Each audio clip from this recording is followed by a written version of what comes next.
इसे 40 दिन ज़रूर खाएं क्योंकि ये है ताकत के खजाने की ऐसी चाबी जिसमें आपकी सेहत की सौगात है। नई माएँ हो या बड़े बुजुर्ग हो, इसके इतने ज़्यादा फ़ायदे मिलेंगे कि इसे खाने के बाद गिनेंगे तो बिल्कुल भी नहीं थकेंगे। अगर आपके जोड़ों में दर्द रहता है, कमर दर्द रहता है या किसी भी कमजोरी से आप परेशान हैं, कंप्यूटर पर ज़्यादा काम करने से आँखों में थकान और सर दर्द की ज़रा भी शिकायत है, तब तो आपको इसे ज़रूर से ज़रूर खाना चाहिए। सर्दियों के लिए ये बेस्ट रेमेडी है और जितनी ये हेल्दी बनेगी उतनी ही ये टेस्टी भी बनेगी। और इसे कब खाना है, कैसे खाना है, उसके मैं आपको अलग अलग तरीके बताऊंगी। तो चलिए बिना देर किए जल्दी से हम ये हमारी रेसिपी शुरू करते हैं। पर सबसे पहले हेलो एवरीवन, ईट यम्मी शेफ्स पर आपका स्वागत है। तो इसके लिए सबसे पहले हमें लेना है शुद्ध देसी घी।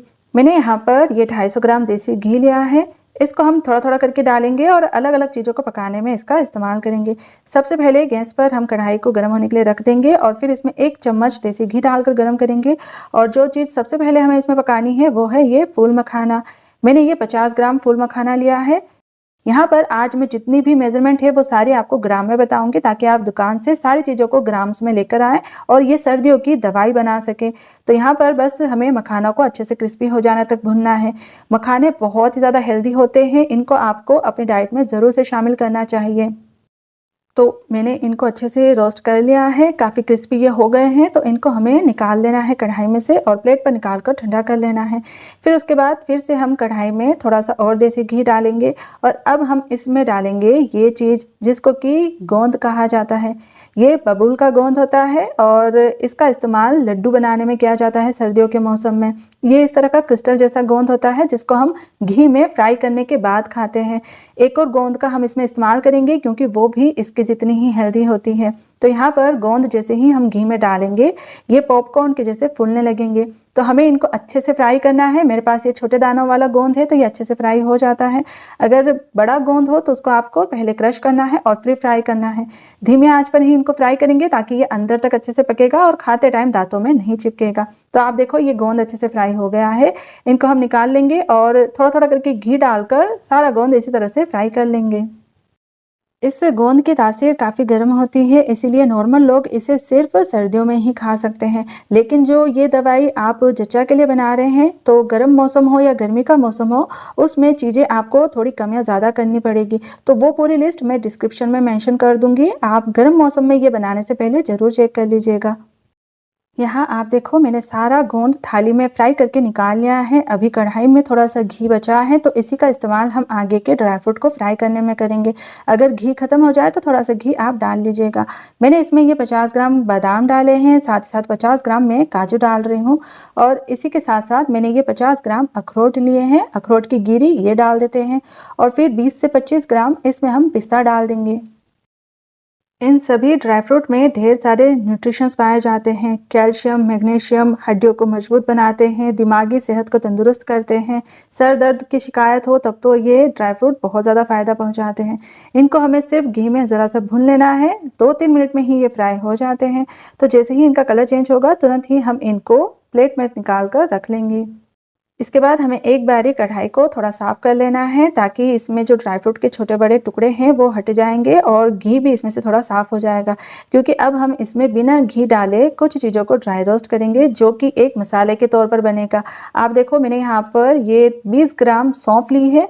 ये मसाले वाली सौंफ है, मीठी सौंफ नहीं है, इसी का हमें इस्तेमाल करना है। इसके बाद ये 1 टीस्पून इसमें हम काली मिर्च के दाने डाल देंगे और अभी आप देखो मैंने यहाँ पर इसमें 8-10 इलायची डाल रही हूँ। फिर इस दवाई को और भी ज़्यादा ताकतवर बनाने के लिए इसमें हम ये एक खास स्पाइस का इस्तेमाल करेंगे जिसे कि पीपली कहा जाता है। इंग्लिश में इसे लॉन्ग पेपर कहते हैं। ये सारे न्यूट्रिशंस को अब्जॉर्ब करने में मदद करेगा और ढेर सारे एंटीऑक्सीडेंट्स देगा। तो आप इसको ज़रूर से इसमें शामिल करें। और इसी के साथ साथ इसमें हम ये 30 ग्राम अलसी भी डालेंगे। इसमें ओमेगा 3 फैटी एसिड्स पाए जाते हैं जो कि प्लांट बेस्ड होता है। ये बहुत ज़्यादा फ़ायदा पहुंचाती हैं। तो इन मसालों के साथ ही हम इसको भून लेंगे। थोड़ी ही देर में ये चट-चट करने लगेगी और सौंफ का भी कलर चेंज हो जाएगा। बस फिर तुरंत ही इसको हमें निकाल लेना है और अच्छे से ठंडा कर लेना है। अब जो भी कमर दर्द से ज़्यादा परेशान है उनको ये चीज़ अपनी डाइट में ज़रूर से लेना चाहिए, क्योंकि इसका नाम ही कमरकस है। ये पलाश की गोंद होती है, जैसे हमने पहले बबूल की गोंद इस्तेमाल की है उसी तरह से ये पलाश की गोंद होती है। ये थोड़ी सी रेड और थोड़ा सा पिंक कलर का शेड होता है इसका, और इसे भी घी में फ्राई करके ही खाया जाता है। तो फिर से हम कढ़ाई में 1 से 2 चम्मच घी डालकर गर्म करेंगे और उसमें ये कमरकस को फ्राई कर लेंगे। ये मैंने 20 ग्राम कमरकस ली है, और जहाँ से आप गोंद और इस दवाई के सारा सामान लाएंगे वहीं पर ये आपको मिल जाएगी। और इसको आप पहले अच्छे से साफ़ कर लीजिएगा। इसमें पेड़ की छाल या मिट्टी हो सकती है, वो निकाल कर फिर फ्राई करेंगे। और ये ज़्यादा नहीं फूलती है, बस इतना ही फूलेगी। तो बस यहाँ पर आप देखो कुछ इस तरह से ये फ्राई हो जाएगी, तो इसको भी हम निकाल करके रख लेंगे और अच्छे से इसे ठंडा कर लेंगे। अब जो सारा देसी घी है वो मैं कढ़ाई में डाल रही हूँ। मैंने टोटल पूरी रेसिपी में 250 ग्राम देसी घी का इस्तेमाल किया है। अब आप देखो हम क्या करेंगे कि इसमें डालेंगे ये 125 ग्राम गेहूं का आटा। इस पंजीरी को आप चाहें तो सूजी से भी बना सकते हैं, लेकिन उसमें आपको बारीक वाली सूजी का इस्तेमाल करना है। हमारे घर में यहाँ पर आटे का इस्तेमाल किया जाता है, और इसी के साथ साथ मैं आपको इसमें एक और चीज़ डालने का सीक्रेट बताऊंगी।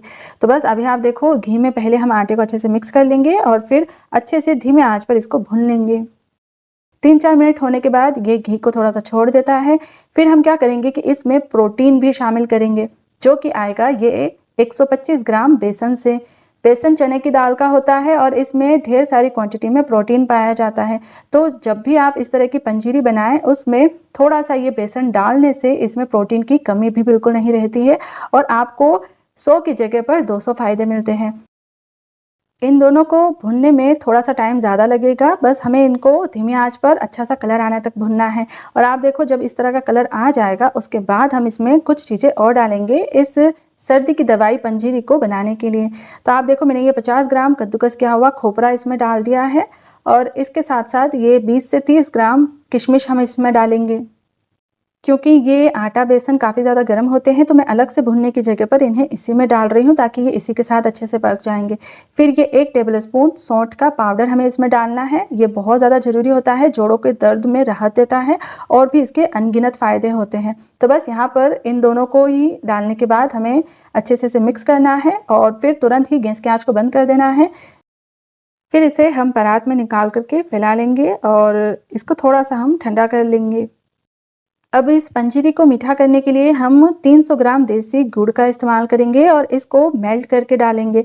तो यहाँ पर इसको हम पानी डालकर मेल्ट करेंगे, तो 1/4 कप मैंने इसमें पानी डाल दिया है।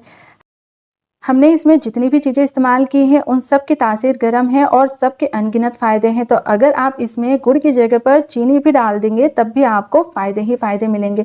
तो ये ऑप्शन आपके पास है, आप चाहें तो इसको गुड़ डालकर बना सकते हैं या फिर चीनी डालकर भी आराम से बना सकते हैं। यहाँ पर आप देखो गुड़ अच्छे से पिघल गया है, बस इतना ही हमें इसको बॉईल करना है। अब तुरंत ही गैस की आँच को बंद करेंगे और इसको थोड़ा सा ठंडा कर लेंगे। अब ये जितनी भी हमने चीज़ें तैयार की हैं इन सभी में आपको भरपूर मात्रा में कैल्शियम, मैग्नीशियम, फास्फोरस, जिंक जैसे पोषक तत्व मिलेंगे। इनमें भरपूर मात्रा में विटामिन्स हैं जो कि हमारी हड्डियों को मजबूत बनाएंगे और जोड़ों के दर्द में राहत देंगे, और साथ ही इतने ज़्यादा फ़ायदे मिलेंगे कि शरीर हमेशा तंदुरुस्त रहेगा। तो यहाँ पर आप देखो हम अब क्या करेंगे कि जो गोंद है उसी में मैंने ये कमरकस भी डाल दी है और इसको मैं इस तरह से कटोरी से थोड़ा सा क्रश कर रही हूँ। पंजीरी में ये खाते टाइम काफ़ी अच्छे लगते हैं, तो मैं इसको पीस कर पाउडर नहीं बना रही हूँ, बस इस तरह से थोड़ा सा क्रश करके इसमें डाल रही हूँ। फिर हम क्या करेंगे कि जो ड्राई फ्रूट है इनको थोड़ा सा दरदरा रखने के लिए इस तरह के चॉपर में इनको क्रश कर लेंगे। आप चाहें तो इनका भी पीसकर पाउडर बना सकते हैं। मुझे ये इस तरह से दरदरे ही चाहिए, तो मैंने इस तरह से करके इनको पंजीरी में डाला है। और अब जो मखाना है उनको भी मैं इसी चॉपर में ग्राइंड कर रही हूँ। आप चाहें तो इसे मिक्सी में भी पीस कर ले सकते हैं। और सभी जो ड्राई फ्रूट है उनमें से थोड़े थोड़े ड्राई फ्रूट मैंने अलग निकाल कर रख लिए हैं ऊपर से पंजीरी में डालने के लिए। और ये जो हमने अलसी के साथ चीज़ों को भून कर रखा है इसका हमें फाइन पाउडर चाहिए, तो ये हम मिक्सी में पीस कर इस तरह से पाउडर बनाकर ही इस्तेमाल करेंगे, जिससे ये पंजीरी में अच्छे से मिक्स हो जाएगा और ढेर सारे फ़ायदे देगा। तो ये सारा पाउडर हम ये पंजीरी में डाल देंगे। और इसी के साथ साथ आप देखो मैंने ये लिया है ये 1/2 टीस्पून दखनी मिर्च का पाउडर, इसे सफ़ेद मिर्च भी कहा जाता है। बस इन सारी चीज़ों को हमें अब अच्छे से मिक्स कर लेना है इस तरह से। फिर बस ये जो हमने गुड़ का सिरप बनाया है इसको हम छन्नी से छान कर डालेंगे। थोड़ा सा ये ठंडा हो जाए उसके बाद ही सारी चीज़ों को मिक्स करना है। और बस यहाँ पर सारा ये सिरप डालने के बाद इसको हम अच्छे से स्पून से मिक्स करेंगे। आप चाहें तो हाथों से भी इसको मिला सकते हैं। सारी चीज़ें एक साथ अच्छे से मिक्स हो जानी चाहिए। तो ये आप देखिए एकदम खिली खिली सी गुणों से भरपूर हमारी ये पंजीरी कुछ इस तरह से बन कर के तैयार है। ये बहुत ही ज़्यादा अच्छी बनती है। ये इतनी ज़्यादा फ़ायदेमंद होती है कि आप अगर कुछ दिन इसको अपनी डाइट में ले लेंगे तो बिल्कुल भी आपको फिर डॉक्टर की दवाइयों की ज़रूरत नहीं पड़ेगी। नेचुरल हमने इसको घर पर ही बनाकर तैयार किया है। और इसको आप पहले अच्छे से ठंडा होने दीजिए और फिर आराम से किसी भी एयर टाइट कंटेनर में भर करके स्टोर कर लीजिए। 1.5 से 2 महीने तक ये बिल्कुल भी ख़राब नहीं होगी और अगर आप इसको फ्रिज में रखेंगे तो 3-4 महीने तक ये आराम से चलेगी। फिर बस आप इसे थोड़ा थोड़ा डेली सुबह नाश्ते में आप 2 से 3 चम्मच खाएं। ये बहुत ज़्यादा आपको फ़ायदा देगा। तो जल्दी से आप भी हमारे घर की ये स्पेशल पंजीरी की रेसिपी अपने घर पर बनाइए, खाइए और सबको खिलाइए और सबकी तंदुरुस्ती बढ़ाइए। और फिर उसके बाद अगर आपको मेरी रेसिपी थोड़ी भी पसंद आए तो प्लीज़ ज़रूर से आप इसको लाइक करें, सभी के साथ शेयर करें और हमारे चैनल ईट यम्मी डिशेस को प्लीज़ ज़रूर से सब्सक्राइब करें ताकि आगे भी आपको मेरी ऐसी रेसिपीज़ देखने को मिलती रहे। और नई रेसिपीज़ की नोटिफिकेशन के लिए बेल आइकन पर क्लिक करना बिल्कुल ना भूलें। हम नेक्स्ट रेसिपी के साथ जल्द ही मिलते हैं।